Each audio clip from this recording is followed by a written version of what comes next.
En las lecturas que uno hace de libros, hermanos, en los pasados meses he tenido la oportunidad de leer un libro que escribió el pastor Mark Dever, que se llama, está en inglés, se llama Compelling Community, que en español la traducción sería Comunidad Convincente.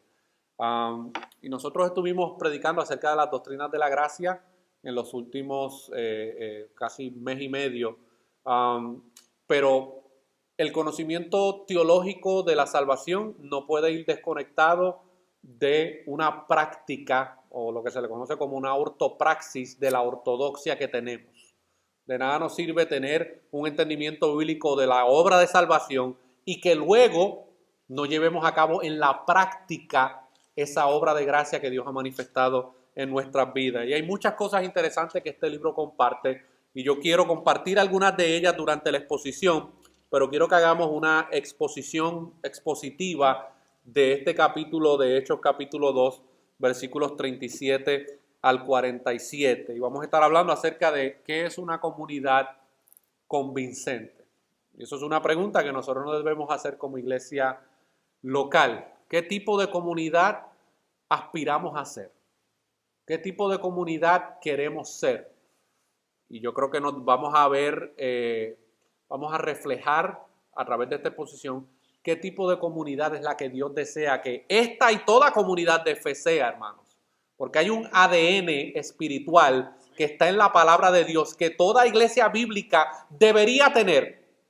Hay veces que por enfoques que las iglesias a veces toman, pierden de perspectiva el plan de Dios para la iglesia local. Y yo quiero que hablemos acerca de este tema de una comunidad convincente. Voy a orar. Señor, vamos a exponer tu palabra. Yo reconozco que necesito de tu gracia para poder hacer esta labor. Necesito de la unción de tu Espíritu Santo para poder comunicar tu verdad, para que pueda entrar en los corazones y hacer una obra de salvación y de santificación, Señor. Pongo mi vida en tus manos para que seas tú obrando en mi vida y en la vida de estos hermanos que han de estar oyendo tu palabra, Señor. Que tu palabra fluya a través de mi mente y de mis palabras para que tu nombre sea glorificado de manera especial en medio nuestro, Señor. Necesitamos de ti en esta tarde, Señor. Necesitamos que tu presencia se mueva en medio nuestro a través de la exposición de tu palabra. Solo tu palabra puede dar vida. Solo tu palabra puede dar consuelo y fortaleza. En el nombre de Jesús. Amén y amén. ¿Alguna vez usted se ha preguntado qué significa la palabra comunidad? Cuando usted piensa en esa palabra, ¿qué es lo primero que viene a su mente? Yo creo que lo primero que tratamos de hacer es identificar cuáles son las características de una comunidad. ¿Qué ejemplos podemos dar de lo que es una comunidad? Por ejemplo, alrededor de nosotros hay varias comunidades seculares. Por ejemplo, no sé si usted se ha fijado aquí en Milford cuando usted está frente al Guagua, que está la bolera, el bowling alley. Ahí se reúnen varias veces a la semana y hay una comunidad de personas que se reúne semana tras semana para jugar un deporte en común. Eso es una comunidad. A lo mejor ese es el único momento en que comparten, pero es una comunidad que se está reuniendo en ese lugar. Lo mismo sucede con otro tipo de deporte. Lo mismo sucede con el Club de Leones. No sé si en sus países había Club de Leones, pero en Puerto Rico había Club de Leones. Casi siempre eran un montón de personas mayores que se reunían en este club, en esta comunidad, para desarrollar algunas cosas, algunas actividades y tenían unas metas en común y unas creencias en común. Pero yo quiero que nosotros nos contestemos en esta tarde, ¿qué es una comunidad bíblica y cuál es la diferencia entre una comunidad bíblica y otras comunidades que existen alrededor de nosotros? Porque hay muchas personas que están en comunidades de iglesias que tienen una mentalidad de lo que debe ser una comunidad afuera y quieren vivir ese estilo de comunidad dentro de una comunidad de una iglesia. Ahí es cuando empieza el conflicto, hermanos. Porque la iglesia no es una logia de masones. La iglesia no es un club de bowling. La iglesia no es un club de golf. Tampoco es el club o la comunidad del gimnasio. Usted sabe que en la comunidad del gimnasio usted paga una tarifa mensual y usted va al gym y usted hace sus ejercicios y usted ve a todo el mundo ahí haciendo ejercicio y muchas personas conocen a las personas porque las ven ahí todas las semanas o cada vez que van al gimnasio, pero no tienen ningún tipo de relación con ellos. Ellos saben de que, mira, aquí es que se para el que levanta las pesas así o el que tiene los molleros así bien grandes, pero no hay ningún tipo de relación porque es simplemente una comunidad secular.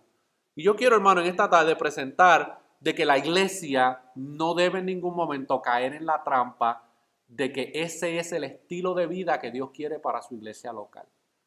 Y nosotros vivimos en una cultura que está devastada por lo que se conoce como el individualismo y el aislamiento. Nuestra nación, hermanos, está siendo destruida diariamente por el individualismo y el aislamiento. Personas que solamente viven para sí, para satisfacer sus gustos, sus deseos, sus caprichos, solamente piensan en ellos. No tienen más ninguna meta en la vida más que satisfacerse a ellos mismos, pero también el aislamiento. Yo quiero presentarle varias estadísticas de que esto es un problema serio. Y nuestras comunidades de fe aquí alrededor de nosotros están llenas de personas con estas situaciones, hermanos. Individualistas y que practican el aislamiento. Escuche, 27.2 millones de personas viven solos en los Estados Unidos. 27.2 millones de personas viven solos. Ya sea porque su cónyuge murió o por diferentes razones. Eso es un montón de gente, mis hermanos, que viven solos. Toda su vida, o por lo menos una gran parte de su vida, viven solos. Y no tienen con nadie con quien hablar, no tienen con nadie con quien compartir, viven su vida en total soledad en todo momento. Casi siempre esto lo vemos manifestado en las personas que ya se han retirado, ¿verdad?, de sus trabajos o que experimentan algún tipo de crisis en su vida. Hay 27 millones de personas aquí alrededor de nosotros en los Estados Unidos que viven solos diariamente. Más personas dicen que se sienten solos diariamente. La soledad es un problema, mis hermanos, serio en nuestras comunidades. Por eso es que la gente se refugia en las drogas, en el alcohol, en los vicios. Por eso es que hay personas que se automedican con una serie de medicamentos para alejarse de la realidad porque están solos, se sienten solos internamente. Pueden tener un montón de personas a su alrededor y como quiera se sienten solos. Y eso no es un problema solamente allá afuera, eso es una realidad también en nuestras comunidades de fe. La soledad está matando el corazón y el alma de muchas personas dentro de la iglesia. 25% de las personas en la sociedad dicen que no tienen a alguien en quien puedan confiar. Nadie en quien puedan acercarse y decirle sus problemas, sus luchas, sus batallas. Viven encerrados en sí mismos. No tienen la capacidad de poder confiar en nadie para recibir la ayuda necesaria, mis hermanos. Y cuando nosotros meditemos en este tema de la comunidad convincente, nosotros debemos preguntarnos a nosotros mismos qué tipo de comunidad queremos ser. ¿Qué tipo de comunidad vamos a reflejar a la comunidad que tenemos a nuestro alrededor? Cada día más personas asocian su depresión con la soledad. La soledad, hermano, lleva a la depresión. Yo no he conocido a un solitario optimista. No lo he conocido. Si usted lo conoce a alguno, déjeme saber. Pero las personas que se sucumben y se hunden en la soledad, batallan con la depresión, hermanos. Batallan con la depresión. Y eso causa que las personas no confíen en nadie.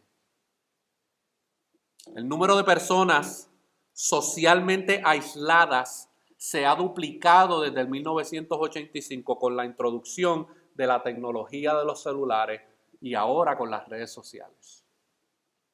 Hoy hay jóvenes, juveniles, adolescentes, niños que están desarrollando lo que los médicos de la conducta del ser humano hablan como el síndrome de desconexión. Ellos no tienen ningún problema en pasar todo un día frente a una tableta, mirando videos o simplemente viviendo una vida virtual. Y con la creación de plataformas como MySpace, A principios del siglo 2000, hermanos, esto se experimentó grandemente. Y hoy nuestros niños, nuestros adolescentes y nuestros jóvenes y muchos adultos están hundidos en este síndrome de desconexión. Están totalmente desconectados de la realidad. Inclusive muchos que aún pertenecen a comunidades de fe, mis hermanos. Y yo quiero leerle un poco acerca de cuáles son los síntomas de este síndrome de desconexión para poder atarlo a cómo Dios quiere que una comunidad bíblica funcione. Y yo voy a hablar de algunas cosas, hermano, que van a ser duras al corazón y a la mente. Pero yo necesito, hermano, que nosotros como comunidad de fe, el progreso de esta comunidad de fe va a depender mucho de la salud espiritual y emocional que cada uno de los integrantes de esta comunidad de fe tenga. Y si nosotros queremos simplemente hacer de este lugar una reunión a la cual venir una vez a la semana, nosotros vamos a hacer una comunidad, pero no vamos a hacer una comunidad bíblica ni convincente a aquellos que están a nuestro alrededor. Así que nosotros tenemos que tratar con el corazón de los que estamos aquí, para entonces querer tratar el corazón de los que están afuera de nosotros. El síndrome de desconexión es un mecanismo de defensa que provoca problemas para conectarse emocionalmente con los demás. El individuo no llega a entablar relaciones intensas ni cercanas con nadie y reduce su grado de compromiso emocional para no sufrir ni desilusionarse. Y yo quiero confesarle algo. Esto es una lucha con la que yo batallo todo el tiempo. Especialmente en el contexto de la iglesia local. Las mayores desilusiones que yo he sufrido en mi vida, las he sufrido en la iglesia local. En los últimos 20 años que Dios me ha permitido caminar en la fe. Y esto es una área con la cual yo he tenido que luchar mucho, hermano. Porque mi carne automáticamente me dice, desconéctate de todo el mundo, vive tu vida como cristiano individual y olvídate de tener que lidiar con los problemas de la gente o los problemas que las personas te puedan causar a ti. Y este síndrome de desconexión, hermanos, es un problema porque las personas tienden a desconectarse emocionalmente para no sufrir ni desilusionarse. Si usted quiere saber algo en el contexto de una iglesia local, usted se va a desilusionar. Usted se va a desilusionar del pastor, se va a desilusionar de los hermanos, de los diáconos, de los maestros, de los que sirven, de todo el mundo, usted se va a desilusionar. Y si nosotros no entendemos y no tenemos una postura bíblica de lo que es una comunidad convincente, usted se la va a pasar toda su vida como la Chilindrina llorando.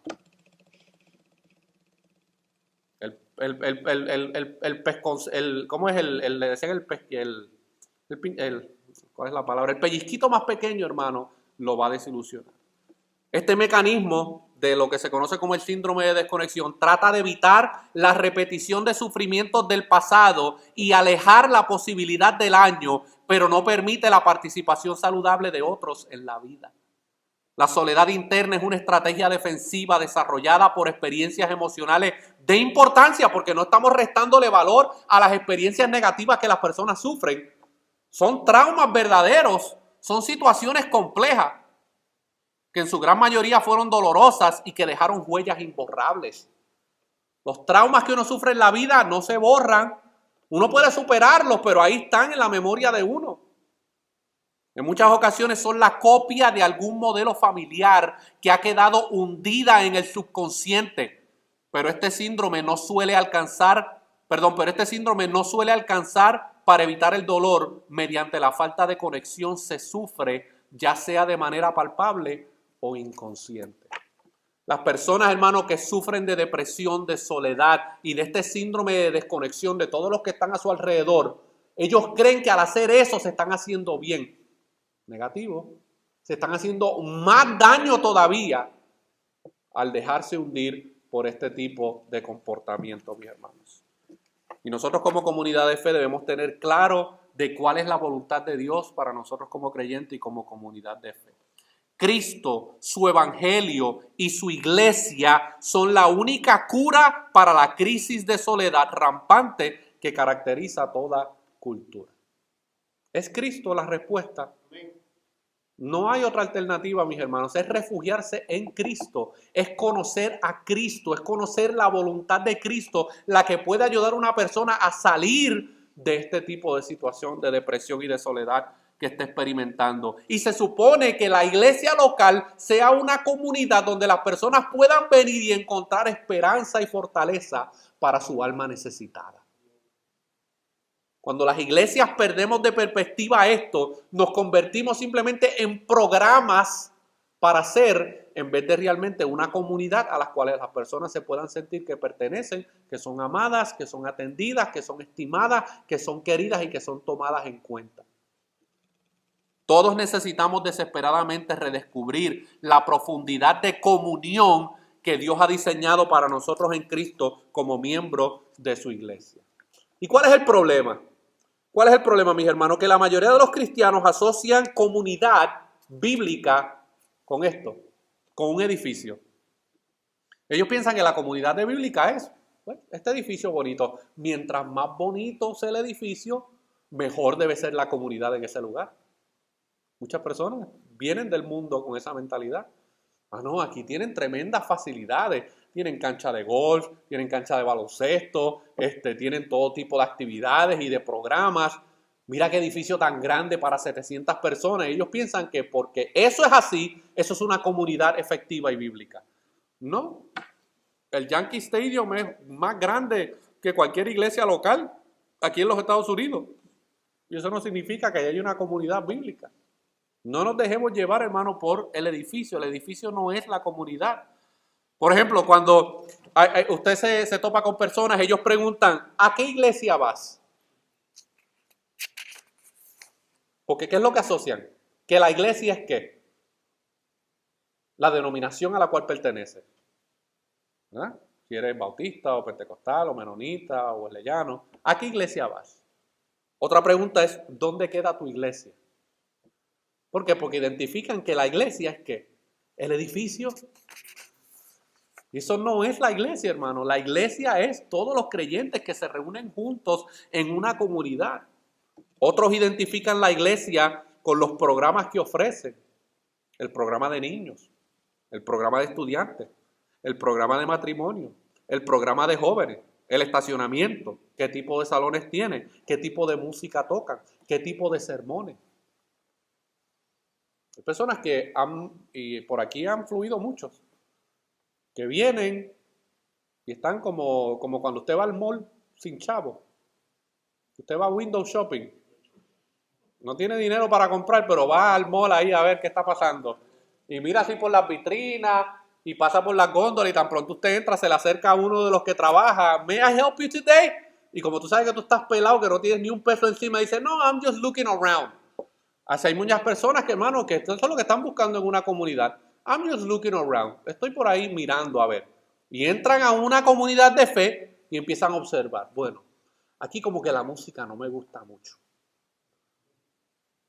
A mí me gusta la música un poco más fuego, unción de lo alto. Aquí como que no encontramos eso. Pero también a veces es al revés. Porque algunos no quieren eso, quieren la música más tradicional. Y cuando no la encuentran porque están buscando lo otro, dicen, no, aquí son demasiado tradicionales.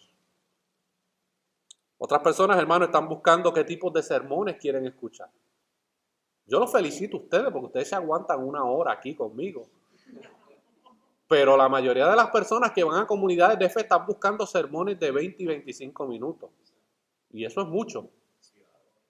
Y motivadores. ¿Me entiendes? Pero eso de que una hora de predicación expositiva, yendo verso por verso y explicando la Biblia, no. Yo no tengo, mi mente no me da para concentrarme en tanto. Y esto presenta muchos retos, hermanos.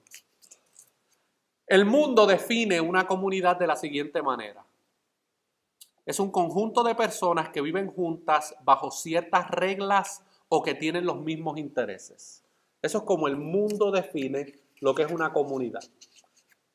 Pero miren lo que es una comunidad cristiana. Mark Dever provee una definición muy poderosa acerca de lo que es una comunidad cristiana o bíblica o una comunidad convincente. Y él dice lo siguiente, escuche.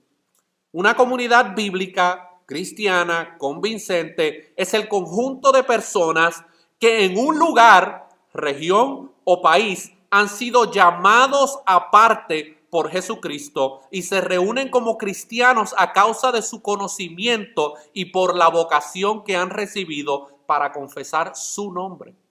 El sentido y propósito de esta asamblea, que viene de la palabra eclesía, es llevar una forma de vida común creada por el Espíritu Santo.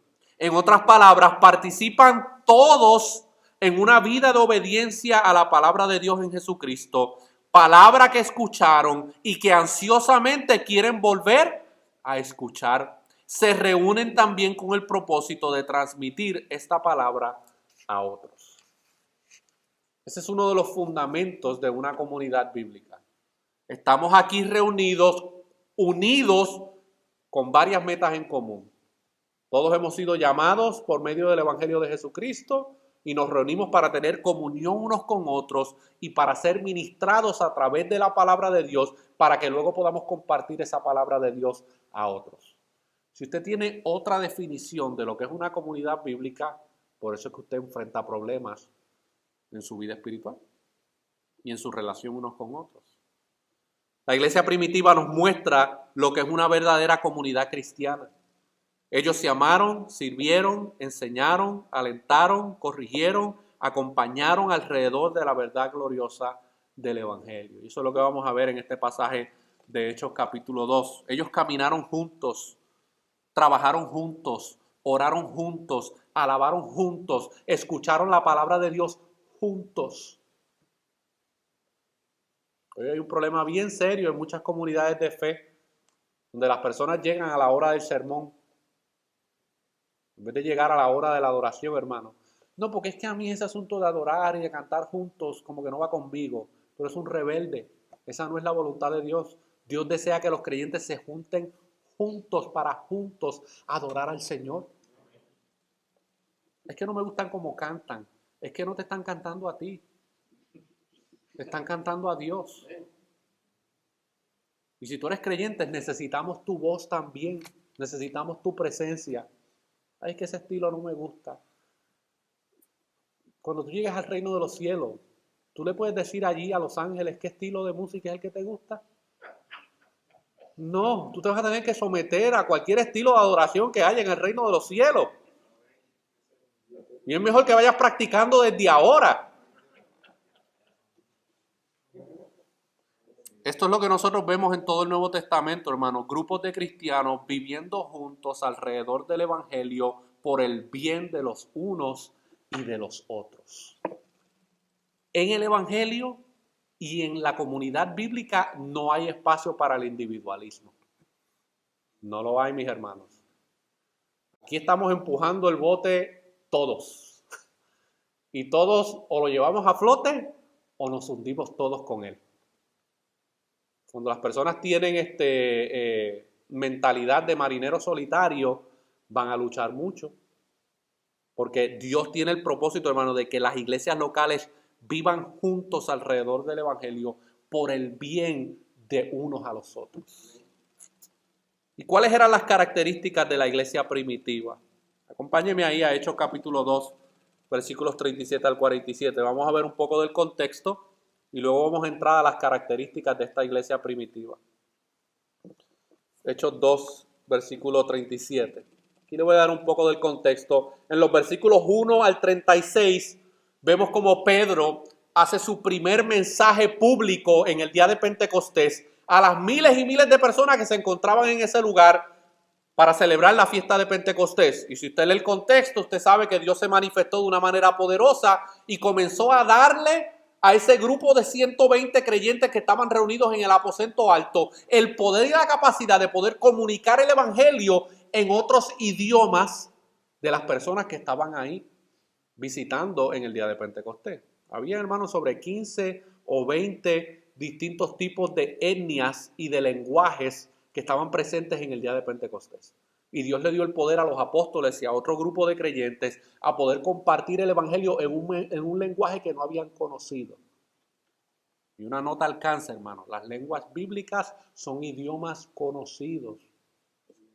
¿Ok? Algún día hablaré un poco más de ese tema. Por eso es lo que vemos ahí en Hechos capítulo 2. ¿Qué pasa? Pedro predica el evangelio de Jesucristo a una multitud de judíos que vivían en Israel, pero también judíos que habían venido de fuera de Israel a la fiesta de Pentecostés. Y después que Él les predica el Evangelio de Jesucristo y les muestra por la palabra cómo Cristo es el Mesías que ellos estaban esperando y por el cual celebraban la fiesta de Pentecostés. Ahora en el versículo 37, miren lo que sucede. Al oír esto se compungieron de corazón y dijeron a Pedro y a los otros apóstoles: varones hermanos, ¿qué haremos? Ellos fueron confrontados con el mensaje del Evangelio. Ellos pudieron entender de que el Cristo que ellos habían crucificado, ese era el Mesías prometido. Pero Pedro está predicando del Cristo crucificado, pero también del Cristo que había resucitado. Versículo 38, Pedro les dijo: arrepentíos y bautícese cada uno de vosotros en el nombre de Jesucristo para perdón de los pecados y recibiréis el don del Espíritu Santo. Porque para vosotros es la promesa y para vuestros hijos y para todos los que están lejos, para cuantos el Señor nuestro Dios llamare. Porque deben decirle algo, ahí había una multitud grande, no todos fueron salvos, solamente aquellos a los cuales Dios llamó fueron salvos. Eso no me lo estoy inventando yo, lo dice el texto claramente, mis hermanos. Versículo 40. Y con otras muchas palabras testificaba y les exhortaba, diciendo: sed salvos de esta perversa generación. Así que los que recibieron su palabra fueron bautizados y se añadieron aquel día como 3,000 personas. Y perseveraban en la doctrina de los apóstoles, en la comunión unos con otros, en el partimiento del pan y en las oraciones.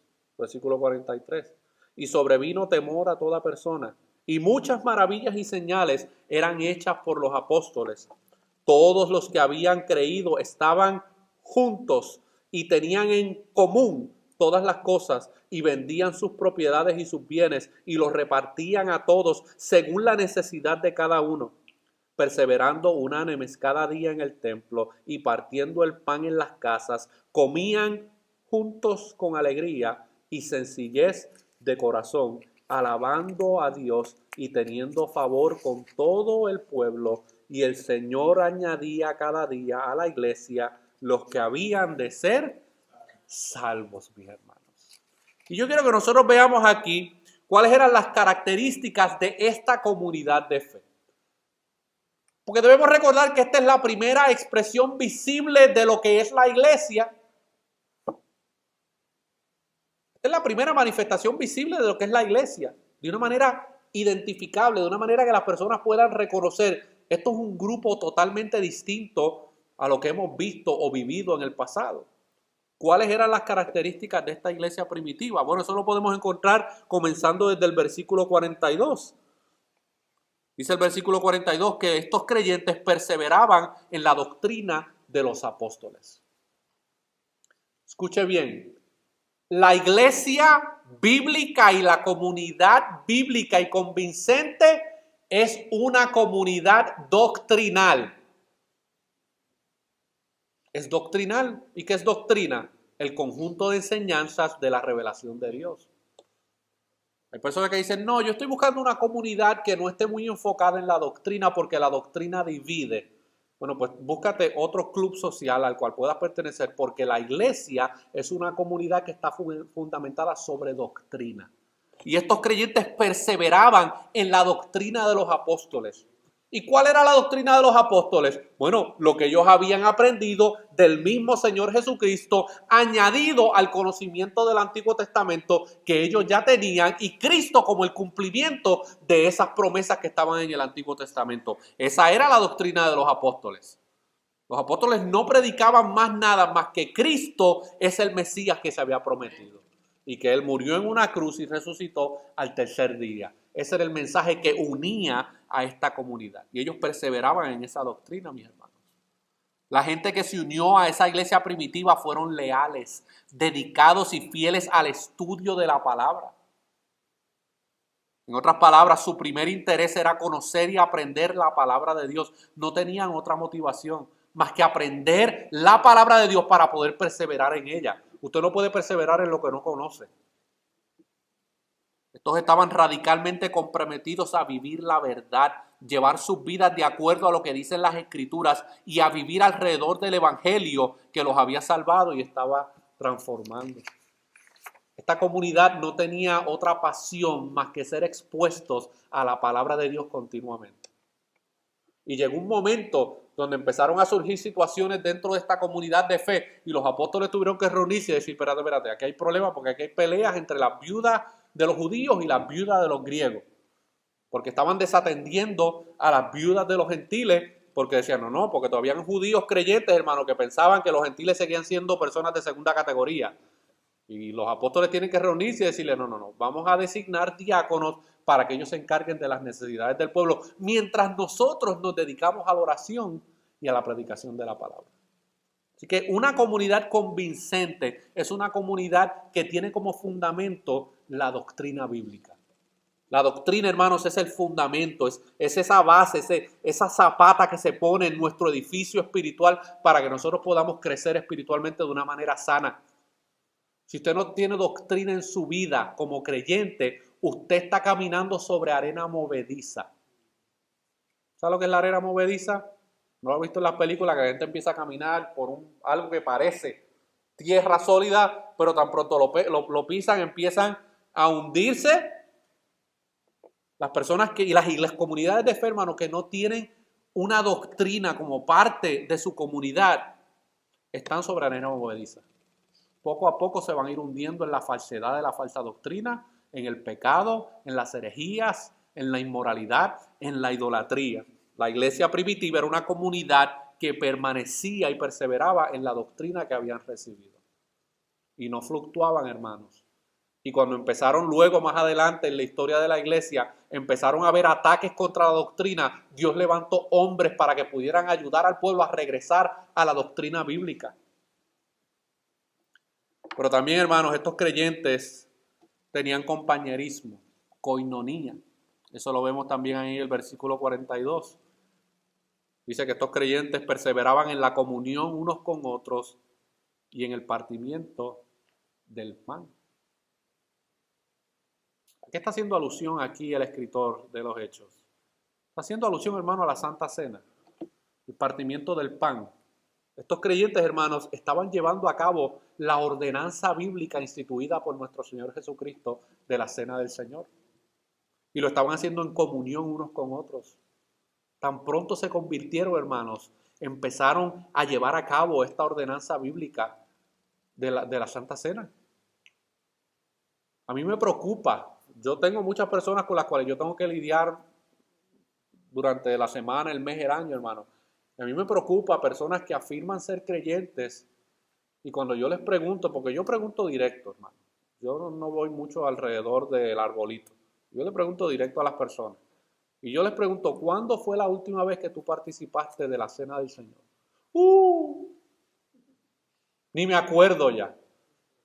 Están en total desobediencia a la palabra del Señor, mis hermanos. Ya sea por ignorancia, o porque no fueron discipulados correctamente, o porque simplemente son unos rebeldes. La iglesia primitiva, hermano, era una comunidad que tenían comunión unos con otros y lo hacían alrededor de la Cena del Señor. Lo hacían alrededor del partimiento del pan, porque ahí era donde de manera visible ellos podían representar la comunión que tenían unos con otros. Tenían comunión, compartían el pan, en otras palabras, eran familia, se reunían a estudiar la palabra, pero también a compartir sus necesidades, sacar tiempo para relacionarse, conocerse mejor, ayudarse, respaldarse, consolarse. Eso es lo que significa comunión unos con otros, mis hermanos.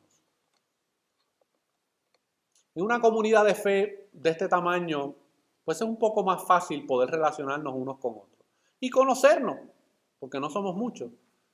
Pero cuando las comunidades de fe crecen, hermanos, ahí presentan problemas. Y no estoy diciendo que el crecimiento es malo, el crecimiento es bíblico. Todo niño naturalmente debe crecer. Toda iglesia, hermanos, naturalmente bajo la providencia de Dios, debe crecer también.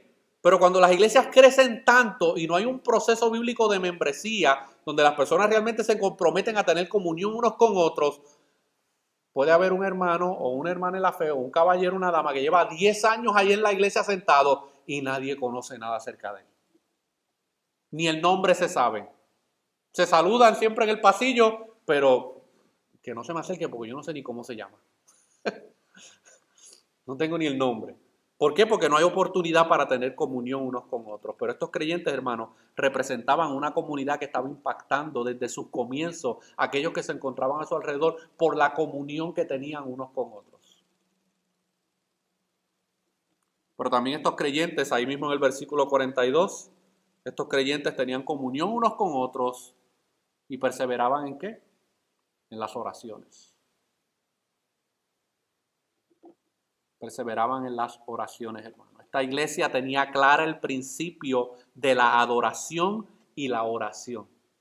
Ellos se dedicaron a Dios con todo lo que eran, oraban, clamaban, pero también escuchaban a Dios.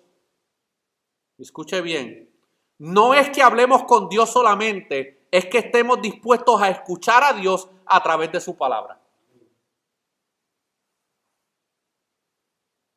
Porque somos muy dados a hablar con Dios.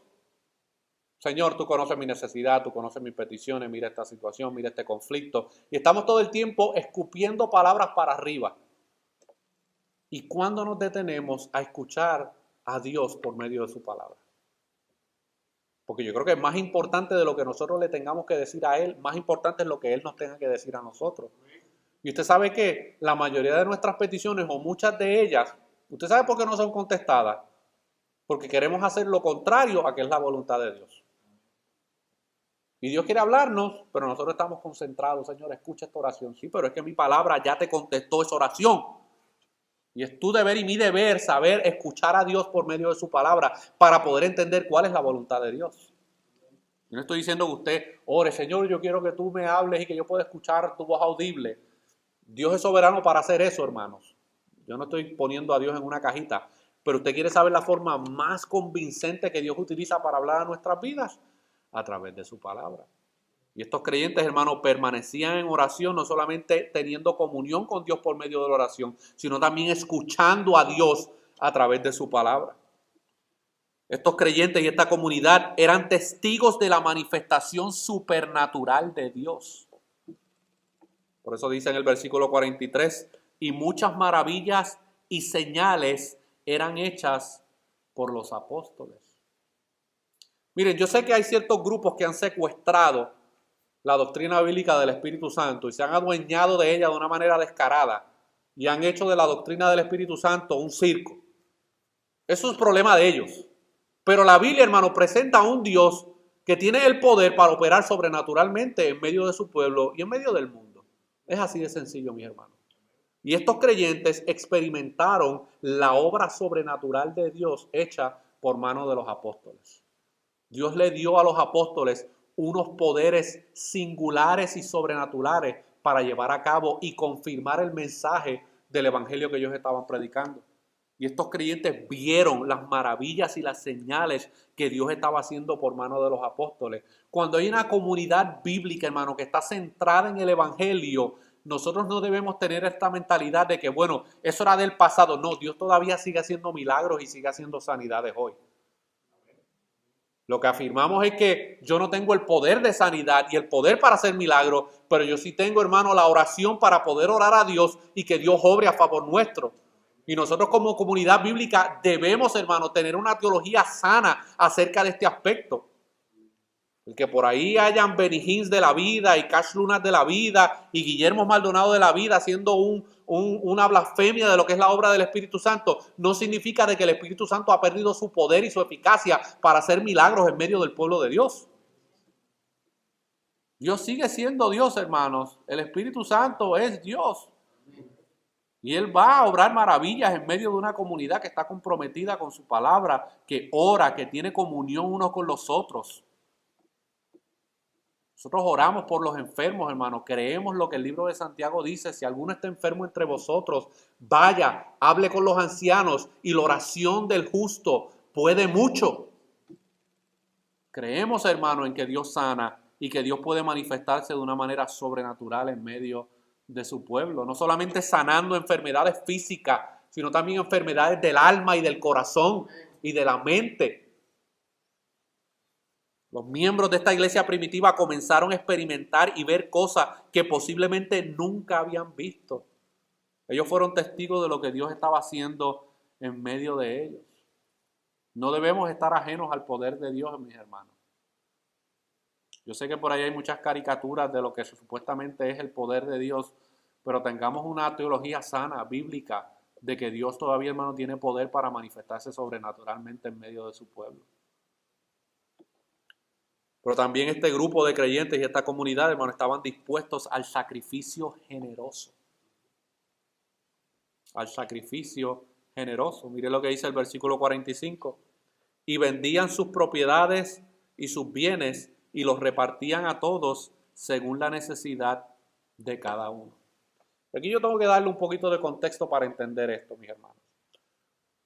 Cuando pasa esto en el día de Pentecostés y hay esta multitud de personas que vienen al Evangelio de Jesucristo, esto causó una conmoción en el templo y en la comunidad que se encontraba alrededor del templo.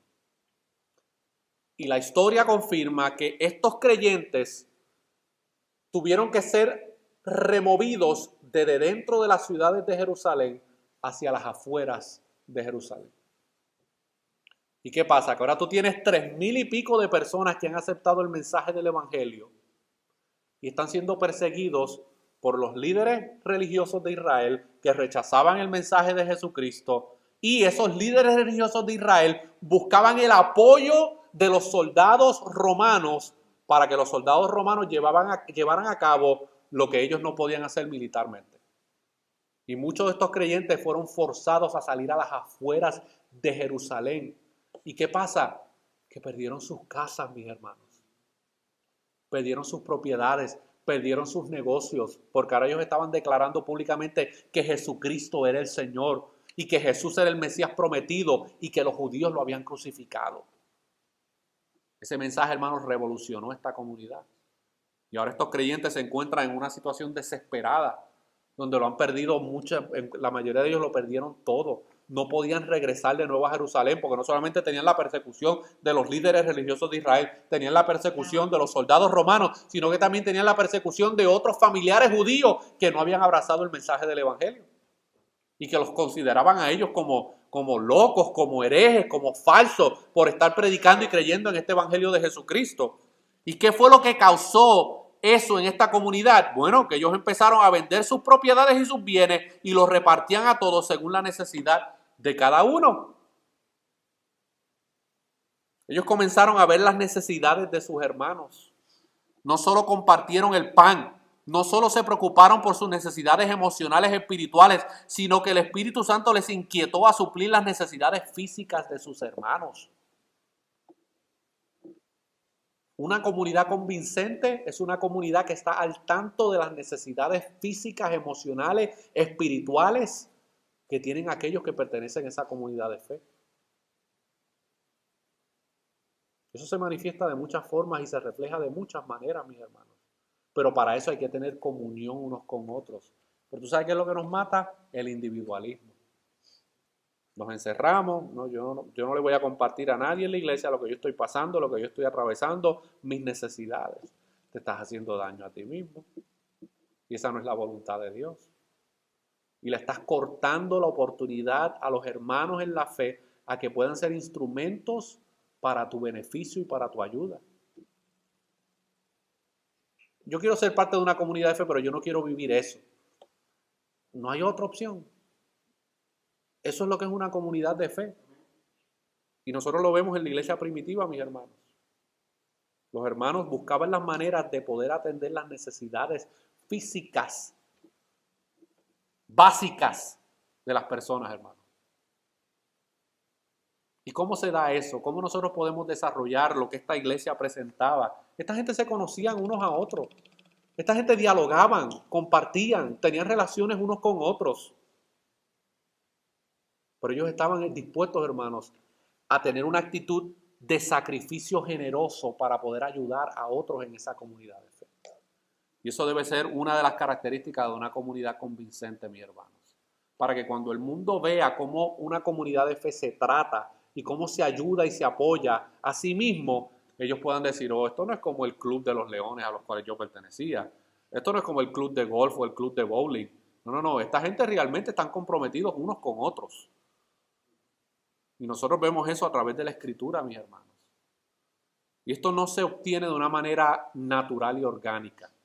Esto usted no se va a levantar por la mañana con todas estas características en su vida. Esto tiene que formarse y esto tiene que buscar la manera de intencionalmente reflejar esto en nuestra comunidad de fe.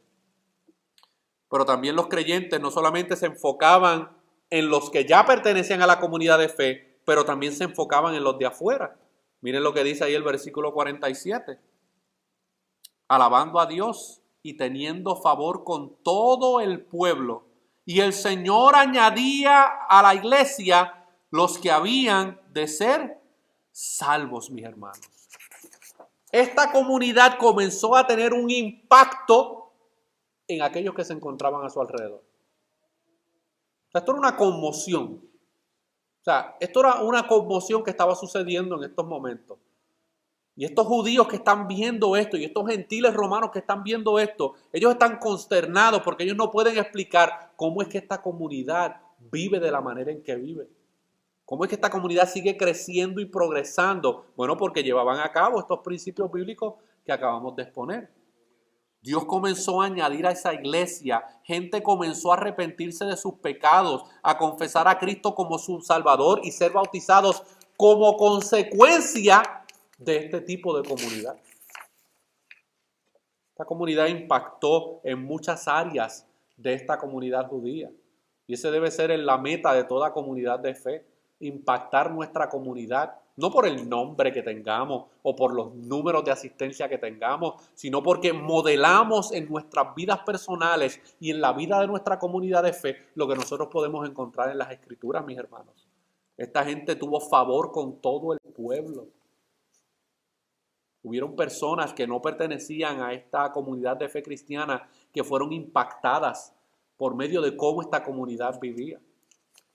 Según este modelo, la iglesia es una comunidad de cristianos que se cuidan, se aman, se acogen unos a otros, se reciben unos a otros, honran, sirven, instruyen, perdonan, motivan, buscan la paz, estimulan, alientan, oran, confiesan sus pecados, estiman, edifican, enseñan, muestran misericordia, dan generosamente, se regocijan unos con otros, lloran unos con otros, se lastiman unos a otros, pero también se restauran unos a otros con el evangelio que han recibido. Eso es una comunidad de cristianos. Y yo sé que nosotros, muchos de ustedes, por lo que me han compartido, y también yo les he compartido también algunas de mis propias experiencias, algunos de ustedes, al igual que yo, hemos experimentado heridas en otras comunidades de fe. Hemos experimentado maltrato en otras comunidades de fe. Hemos experimentado situaciones complejas y difíciles en otras comunidades de fe, hermanos. Pero el problema no se resuelve simplemente desconectándonos de esa realidad. Nuestros problemas se resuelven alrededor del evangelio, hermano, porque es a través del evangelio que nosotros podemos hacer todas estas cosas que acabamos de presentar. No es fuera de ellas, mis hermanos. No es fuera de ellas. El dolor que hayamos experimentado en el pasado no debe ser la razón por la cual entonces nosotros decidamos tomar una actitud individualista y de aislamiento, porque al final del día no estamos pecando contra el hermano, estamos pecando contra Dios. Es contra Dios porque esta es la voluntad de Dios, que la comunidad bíblica, no importa dónde se encuentra, manifieste estas características. La iglesia tiene que ser un lugar más allá del edificio, una comunidad donde podemos compartir, escuchar, enseñar, aprender, reír, llorar y gozar las gloriosas cosas que el evangelio nos provee, mis hermanos. Y hay un pasaje en Efesios capítulo 2, versículos 11 al 22 que nos refleja todo lo que el evangelio ha logrado para que nosotros podamos reflejar una comunidad convincente o una comunidad bíblica. Acompáñenme ahí a Efesios capítulo 2, versículos 11 al 22.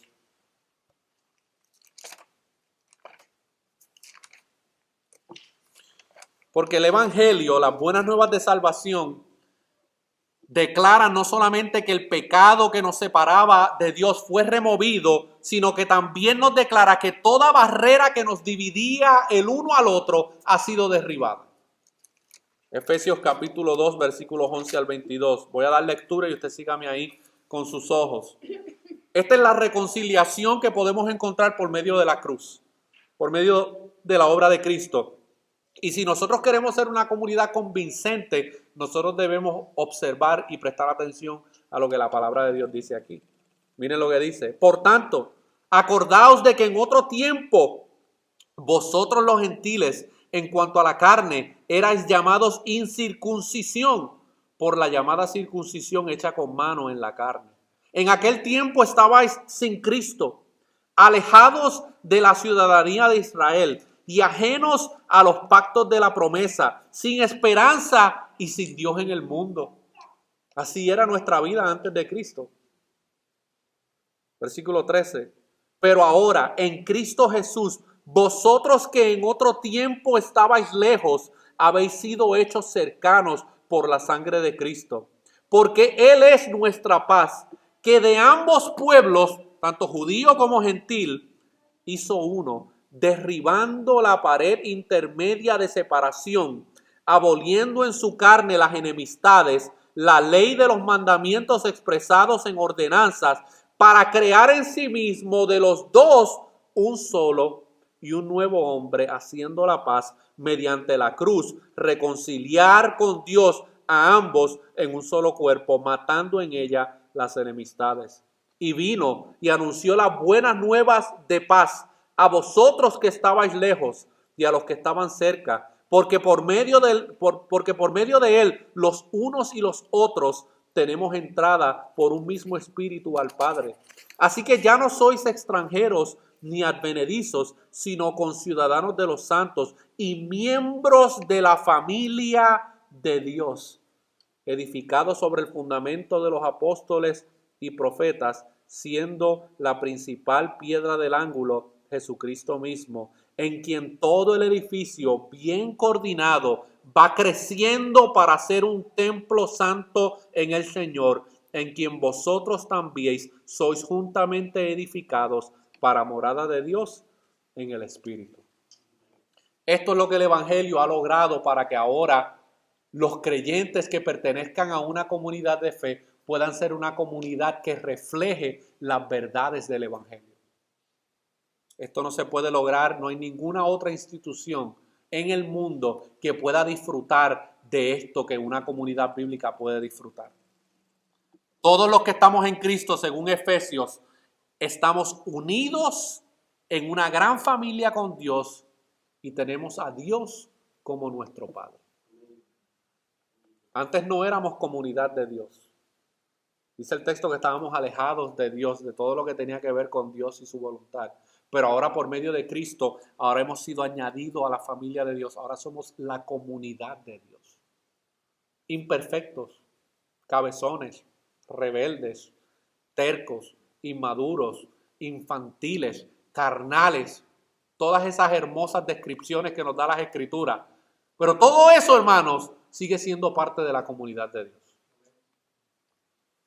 La iglesia es esa gran familia, es esa gran comunidad donde todos celebramos juntos a través del gozo de la vida, lloramos juntos a través del dolor que la vida trae, confesamos juntos nuestros pecados, luchamos juntos por la santidad individual y colectiva de la iglesia.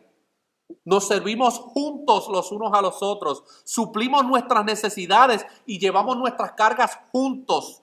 Nos alentamos para vivir el Evangelio y seguir a Cristo, cueste lo que nos cueste, pero no lo podemos hacer individualmente, lo tenemos que hacer juntos, mis hermanos.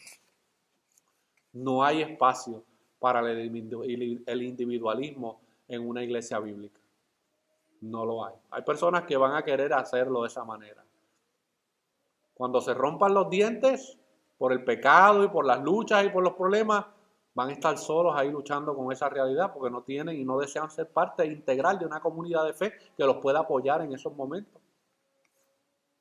Una comunidad cristiana es más que el mismo idioma, las mismas costumbres, similitud en cultura. Esto es un pecado grande, hermanos, que yo he visto 15 años que llevo aquí en Delaware. Horrible. Cómo hay comunidades de fe que lo único que les interesa es servirse unos a los otros por el idioma que hablan y por la cultura que tienen. Y se jactan. Dicen, no, nosotros solamente estamos interesados en alcanzar a los de nuestro país.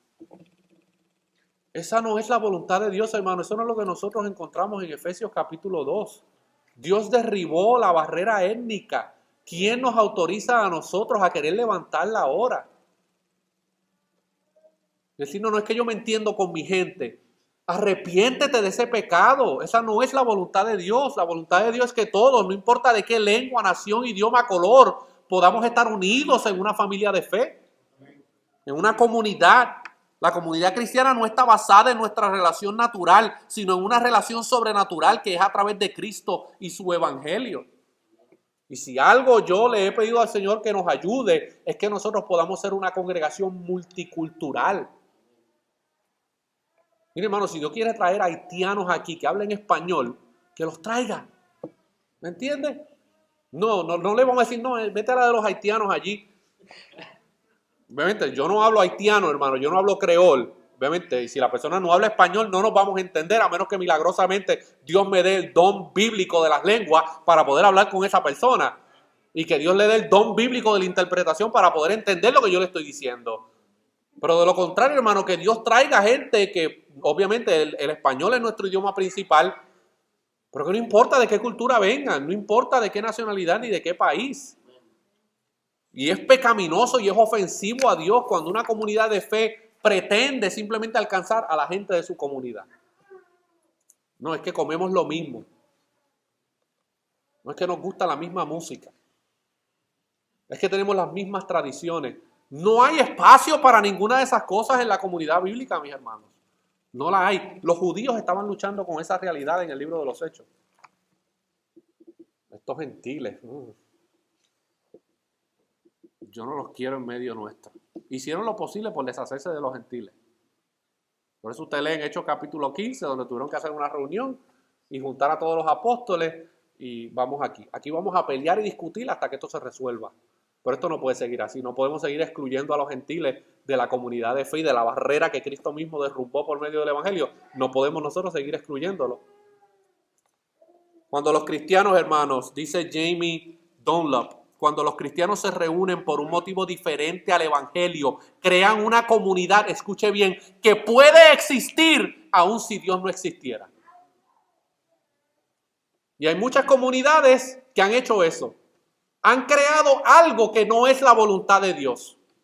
Y ellos pueden sobrevivir, existir y crecer sin que Dios esté presente. Esa no es la oración de Jesús. Jesús oró en Juan 17:23. Yo en ellos y tú en mí, para que sean perfeccionados en unidad, para que el mundo sepa que tú me enviaste y que los amaste tal como me has amado a mí. Cuando Cristo oró esta oración en Juan 17, si usted se acuerda de Juan 17, la oración intercesora de Jesús, Cristo no solamente oró por los discípulos que tenía en esos momentos, Él oró inclusive por aquellos que habrían de creer por la predicación de ellos. ¿Y usted sabe quiénes son esos a los cuales Jesús estaba orando en Juan 17? O usted y yo. Gentiles. Comunidades 2000 años después de este sacrificio. Y Dios y Cristo ya estaba intercediendo a favor de todos aquellos a los cuales Él iba a salvar. Pero Dios salva y nos salva para que seamos parte de una comunidad de fe bíblica. Que vamos a luchar en el proceso para que esto sea una realidad. Sí, es verdad. Pero no podemos desconectarnos de esta realidad. Si nosotros queremos ser una comunidad convincente a nuestro alrededor, una comunidad que realmente impacte la vida de la familia y de los individuos que llegan a este lugar, mis hermanos, nosotros debemos reflejar y pedirle a Dios que nos ayude a que estas características sean una realidad en nuestras vidas individuales, primeramente, para que luego las podamos llevar a cabo colectivamente. Y concluyo, hermano, con estas palabras de Dustin Willis. La cruz es donde se hace posible la unidad y donde la comunidad bíblica puede crecer realmente. Una comunidad puede crecer numéricamente y eso no es sinónimo de que es una comunidad bíblica. No se deje engañar. Hace como 2 años atrás, por aquí un lugar cercano, no voy a decir ni norte ni sur, abrieron una comunidad de fe. Y eso parece, hermano, como si tú fueras realmente a una experiencia de Disney World. Desde que llegas al estacionamiento hasta que se acaba todo el servicio. Y la gente se deja llevar por las luces, por el color, tremenda banda. Esto tiene un equipo de trabajo increíble. Esta gente tiene miles de dólares en mercadeo. Esta gente tiene unos equipos de sonido increíbles. Esta gente, el gobernador los conoce. Pero cuando usted empieza a escuchar el contenido de lo que ellos están predicando y enseñando, esto está totalmente ausente del púlpito. Y son mensajes motivacionales, son mensajes de autoayuda, y como la gente tiene rasquiña y tienen comezón de oír, pues eso es lo que buscan. Pero tan pronto tú empiezas a confrontar a esos líderes y esa gente, decirle, pero mire, es que la palabra de Dios revela que esta es la comunidad que Dios desea y por la cual Él murió. No, nosotros no queremos ese tipo de comunidad de fe. Nosotros hemos ya logrado desarrollar una estrategia que es mucho mejor que la bíblica para poder entonces impactar a nuestra comunidad. Mire, hermano, podrán impactar a la comunidad por medio de otros elementos, pero jamás y nunca podrán impactar a una comunidad en la obra salvadora y santificadora del Espíritu Santo en la vida de los pecadores. Y por eso todos los domingos se convierte en un ejercicio de ver cómo podemos seguir recreando este ambiente para que las personas puedan seguir viniendo, porque se vuelve como adictivo. Es como una experiencia Starbucks. La gente está loca por cuando abrieron el Starbucks de aquí, hermano. Porque había uno y se los quitaron. Y ahora los trajeron de nuevo y están abriéndolos en varios sitios, hermano. Y la gente decía, ay, cuánto yo añoraba ese café de Starbucks. Están dispuestos a pagar $5 por un café. Pero para que den $5 a la hora del Señor, hermano, olvídese. Y se gastan 5 diarios, son 25 a la semana, son como $100 en café que se gastan, hermano. ¿A qué le quiero llevar con esto, hermano? Que nosotros debemos siempre tratar de que nuestra comunidad, sea el tamaño que sea, hermano, vaya creciendo poco a poco, refleje lo que realmente es una comunidad bíblica. Porque de lo contrario, ¿usted sabe qué va a pasar? Que nos vamos a empezar a morder unos a otros, como le pasó a la iglesia de Gálatas. Se alejaron del evangelio, se alejaron de las verdades bíblicas, se alejaron del mandato de la voluntad de Dios y de la comunión unos con otros y empezaron a morderse unos a otros. Y no me refiero físicamente. Me refiero, hermano, que empezaron a los conflictos, los estaban matando. La carnalidad había inundado la iglesia. Cuando una iglesia se aleja del propósito de lo que debe ser una comunidad bíblica, está destinada a la destrucción. Todos los años se cierran aproximadamente 4,000 iglesias aquí en los Estados Unidos. Todos los años, 4,000. No importa de qué denominación, pero ese es el número. 4,000 iglesias se cierran anualmente. Muchas es por asuntos de inmoralidad sexual, muchas por problemas financieros, otras por problemas de falsas doctrinas, pero uno de los denominadores comunes en estas iglesias que se cierran es por la falta de comunión bíblica que realmente podemos encontrar en el Nuevo Testamento. Cada cual está pensando en sí mismo, en lo que la iglesia me pueda dar. Y en el momento en que la iglesia ya no puede satisfacer lo que tú estabas esperando, esta gente ya no me sirve. O esta comunidad ya no es lo mío. Y las personas, hermanos, siguen brincando de un sitio a otro, de un sitio a otro, de un sitio a otro, buscando encontrar ese lugar perfecto. Cuando usted lo encuentre, me avise, porque ese día yo renuncio aquí. Y me voy para allá con usted. Para que a las 2 semanas usted y yo lo dañemos. Llegamos, hermano, a dañar la iglesia perfecta.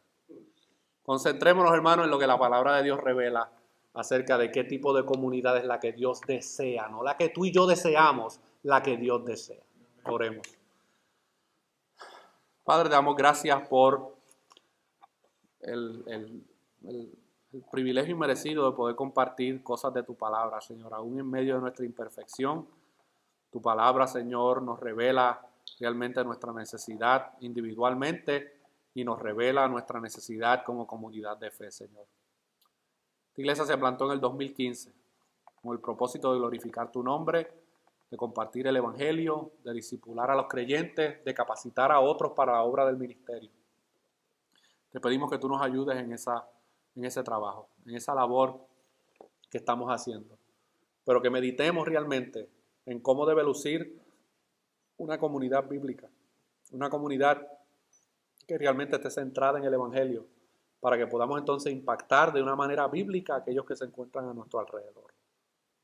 Perdona nuestra indiferencia, perdona nuestra inmadurez, perdona nuestra apatía, perdona nuestra falta de comunión unos con otros. Y que tú pongas realmente esa convicción profunda por medio de tu Espíritu Santo en nuestras vidas, para que realmente seamos una comunidad intencional en todo lo que hacemos. No simplemente nos acostumbremos a una rutina semanal, sino que realmente podamos reflejar la voluntad tuya, cómo tú quieres que sean las comunidades bíblicas, que podamos reflejar eso en nuestras vidas y en esta comunidad de fe, Señor. Damos gracias por la oportunidad que nos has dado de servir en este lugar por los pasados 2 años y medio. Tenemos muchas cosas en las cuales todavía necesitamos trabajar. Tenemos muchas áreas todavía donde necesitamos crecer.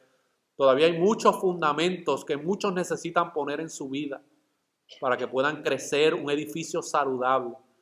Te pedimos que tú nos ayudes, Señor, que tu gracia sea con nosotros de manera especial en este año, si es que tú no has venido antes.